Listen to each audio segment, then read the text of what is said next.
23 మంది పాస్ కావడం అనేది ఒక మంచి శుభ పరిణామం. మోతే లాంటి గ్రామం నుంచి మరి 10/10 జీపీఏ రావడం, 9.8 జీపీఏ రావడం కూడా చాలా గర్వించదగ్గ విషయం. మరి ఆ స్కోర్ రావడానికి కృషి చేసినటువంటి టీచర్స్కు మొట్టమొదటి మనం అభినందించాల్సి ఉంటుంది. మరి సార్లను, వాళ్ళ క్లాస్ టీచర్స్ను, ఆ సబ్జెక్ట్ బోధించిన అందరికీ కూడా నా యొక్క నమస్కారాలు. అదేవిధంగా సాధించినటువంటి విద్యార్థులందరికీ కూడా నమస్కారం. ముఖ్యంగా శుభాభివందనములు విద్యార్థులకు. మరి నాకు ఈ స్కూల్కు రావడం కూడా చాలా ఆనందంగా ఉంది. ఎందుకంటే నేను కూడా ఒకప్పుడు ఇదే స్కూల్లో చదువుకున్నాను. 1 నుంచి 7వ తరగతి 7th క్లాస్ వరకు. 8th, 9th, 10th నేను వేల్పూర్లో చదువుకోవడం జరిగింది. అప్పుడు ఇక్కడ 8th, 9th, 10th లేదు. సో 7th వరకు ఇక్కడ చదువుకున్న రోజుల్లో అప్పుడు ఉన్నటువంటి స్కూల్ వాతావరణం ఇంత బాగాలేదు. స్కూల్లో అంటే ఇక్కడ 2 రూములు ఉండేది, రేకులు ఉండేవి. అక్కడ ఆ రూమ్, అక్కడ 2 రూములు ఉండేవి, అంతే స్కూల్. ఇక్కడ ఒక పెద్ద బావి ఉండేది, వెనకంతా కుట్టం ఉండేది, ఈ ముందంతా కూడా రకరకాల గడ్డి అదంతా ఉండేది. స్కూల్ కాంపౌండ్ వాల్ లేదు. సో అది మా వాతావరణం. ఈరోజు చూస్తే స్కూల్లో ఒక మంచి చదువుకునే వాతావరణం ఉంది. మేము చదువుకున్నప్పుడు 7వ తరగతిలో మేము 8 మంది ఉన్నాం. 7వ తరగతి పాస్ అయిపోయాక 8 మందిలో ఒక 6 వేల్పూర్ స్కూల్కు రావడం జరిగింది.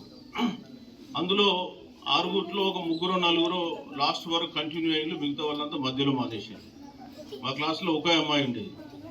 సో ఆ అమ్మాయి పాపం 10th దాకా వచ్చింది. తర్వాత పెళ్ళి ముంబై వెళ్ళిపోయింది. అది ఇక వేరే ఇష్యూ. ఓకే, ఇక్కడ ఇప్పుడున్న పరిస్థితి చూస్తే ఒక మంచి ఆదర్శవంతమైన వాతావరణంలో మీరంతా చదువుతూ ఉన్నారు. మీరందరూ ఇప్పుడు మాట్లాడుతూ ఐఏఎస్ అని మాట్లాడుతున్నారు. వాస్తవానికి మాకు ఐఏఎస్ అంటే ఏంటో కూడా తెలియదు. డిగ్రీకి వచ్చేంత వరకు కూడా తెలియదు. నేను నిజామాబాద్లో డిగ్రీ చేసే కాలంలోనే ఐఏఎస్ ఉంటుందా అనే విషయం నాకు అప్పటికే తెలియదు. అంటే అప్పటికి ఇప్పటికీ మరి సమాచారం మీకు అందడంలో చాలా పురోభివృద్ధి సాధించడం జరిగింది. సో మీరందరూ కూడా వెల్ ఇన్ఫార్మ్డ్ సొసైటీలో మీరు ఉన్నారు. ఇప్పుడు ప్రపంచంలో ఏం జరిగినా ఇప్పుడు మనకు తెలుస్తూ ఉంది. మేము చిన్నగా ఉన్నప్పుడు మా ఫాదర్ ముంబైలో ఉండేవాడు. అక్కడ నుంచి కబుర్ రావాలంటే చాలా కష్టం. రాస్తే ఉత్తరం రాయాలి. సో ఆ ఉత్తరం కొరకు ఒక 1 రోజులు ఎదురు చూసేవాళ్ళం. సో మరి ఇప్పుడు సెల్ ఫోన్ యుగం వచ్చేసింది. ప్రపంచంలో ఏ మూల ఉన్నా కానీ మనం లైవ్లో మాట్లాడుకోవచ్చు. సో అది అప్పటికి ఇప్పటికి ఉన్నటువంటి మార్పు.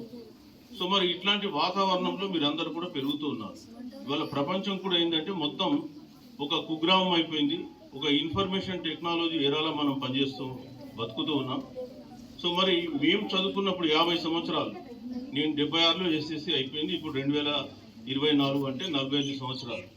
అప్పటికి ఇప్పటికి ప్రపంచంలో చాలా మార్పులు వచ్చినాయి. అప్పటి చదువుకు ఇప్పటి చదువుకు ఎలాంటి సంబంధం లేదు. అంటే చదివేది సేమ్ అయినా కానీ ఆ చదువులో పద్ధతిలో చాలా మార్పులు అనేవి రావడం జరిగింది. మేము చదువుకున్న రోజుల్లో ఫస్ట్ క్లాస్ రావడం అంటే చాలా అరుదు. నేను కూడా ఎస్ఎస్సిలో 2nd క్లాసే.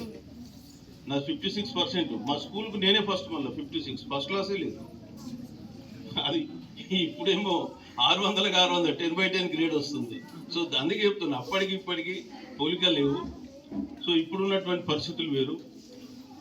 మీరు ఒక ఇండస్ట్రియలైజ్డ్ వాళ్ళు, అంటే మేము జనరల్గా ఏమంటే 4th జనరేషన్ ఇండస్ట్రియల్ వాళ్ళు మీరు ఇప్పుడు బతుకుతూ ఉన్నాం అందరం.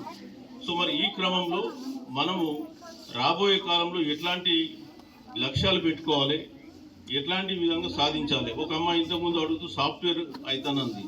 సాఫ్ట్వేర్కు నేను చెప్తాను రాబోయే కాలంలో బాధలు ఏముంటాయి, ఎట్లుంటాయి అనేది. సో ఒక్కొక్క కాలానికి అనుకూలంగా మనము వృత్తుల్ని ఎన్నుకోవాల్సి ఉంటుంది. మేము చిన్నగా ఉన్నప్పుడు స్టెనోగ్రాఫర్ అని ఉద్యోగం ఉండే. ఇప్పుడు ఉందా ఉద్యోగం? స్టెనో అనేది ఎక్కడ లేదు. అవన్నీ ఉద్యోగాలు వెళ్ళిపోయినాయి. సో కొన్ని టైపిస్టులు ఉండేది ఉద్యోగాలు. ఇప్పుడు గవర్నమెంట్లో టైపిస్ట్ ఉద్యోగాలు లేవు, అంతా కూడా కంప్యూటర్ ఆపరేటర్స్ అయిపోయింది. సో కాలానికి అనుగుణంగా కొన్ని ఉద్యోగాలు వస్తుంటాయి, కొన్ని ఉద్యోగాలు పోతూ ఉంటాయి. సో అది భవిష్యత్తులో మనం ఏం చేసుకోవాలనేది ఎట్లా ఎన్నుకోవాల్సి ఉంటుంది, ఎలాంటి వాతావరణంలో మనము అంటే వృత్తులు మనం ఎట్లా ఎన్నుకోవాలి, ఎన్నుకుంటే మనం మార్కెట్లో నిలబడగలుగుతాం అనే విషయాలు చెప్తాను. నేను ఈ 25,000 రూపాయలు ఏదైతే ఇవాళ ఇస్తున్నానో దానికి గతంలో వచ్చినప్పుడు నేను కారణం చెప్పాను. సో ఏదైతే నేను ఎస్ఎస్సిలో వేల్పూర్లో మా హెడ్ మాస్టర్ ఉండేది గంగారాం సార్ అని, ఆ గంగారాం గారు ట్రాన్స్ఫర్ అయిపోతున్నప్పుడు మేము 9th class students 10th class students అందరం కలిసి మనిషికి 50 పైసలు వేసుకున్నాం. 50 పైసలు వేసుకొని 25 రూపాయల గిఫ్ట్ ఆయనకి ఇచ్చాం. ఇస్తే ఆయన 25 రూపాయలు గిఫ్ట్ తీసుకొని 25 రూపాయలు మాకు ఇచ్చేసి వచ్చిన హెడ్ మాస్టర్కు ఎవరైతే ఎస్ఎస్సిలో ఫస్ట్ వస్తారో వారికి 15 రూపాయలు, సెకండ్ వచ్చిన వాళ్ళకి 10 రూపాయలు ఇవ్వాలని చెప్పేసి చెప్పిపోయిండు. సో మరి ఆ రోజు ఆ 15 రూపాయలు సాధించాలనేటువంటి తపనతోటి నేను అసలు రోజు వెళ్ళొచ్చేవాడిని. ఎగ్జామ్స్ అప్పుడు ఒక నెల 1.5 మంత్ నేను అక్కడనే వేల్పూర్లో ఉండి కొంత సోషల్ వెల్ఫేర్ హాస్టల్లో ఉండి మా ఫ్రెండ్స్ దగ్గర ఎగ్జామ్ రాసి నేను ఫస్ట్ ర్యాంకు క్లాస్లో రావడమే కాకుండా ఈ 15 రూపాయలు కూడా ఆ రోజు నేను సాధించడం జరిగింది.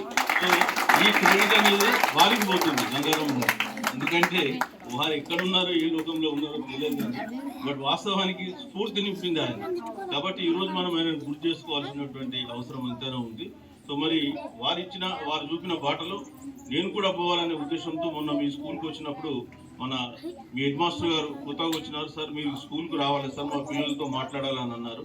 సో మరి ఖచ్చితంగా వస్తానని చెప్పేసి నేను ఆ రోజు రావడం జరిగింది. సో ఆ రోజు ఇచ్చినటువంటి మాట మీద మరి ఈరోజు నేను వచ్చి మీకు ఆ 25,000 రూపీస్ మీ ఫస్ట్ సెకండ్ వాళ్ళకి డిస్ట్రిబ్యూట్ చేయడానికి రావడం జరిగింది. ఇక వెళ్తే ఈ స్కూల్కు నాకు అవినాభావ సంబంధం ఉంది. ఎందుకంటే కన్నతల్లి కానీ జన్మభూమి కానీ చదువుకున్న స్కూల్ కానీ ఇవన్నీ కూడా. అందరికీ హాయ్, నేను మీ నిర్పమ్ని. Please subscribe to KV9 news. Like చేయండి, షేర్ చేయండి, మా మిత్రుల్ని ఆశించండి. Thank you.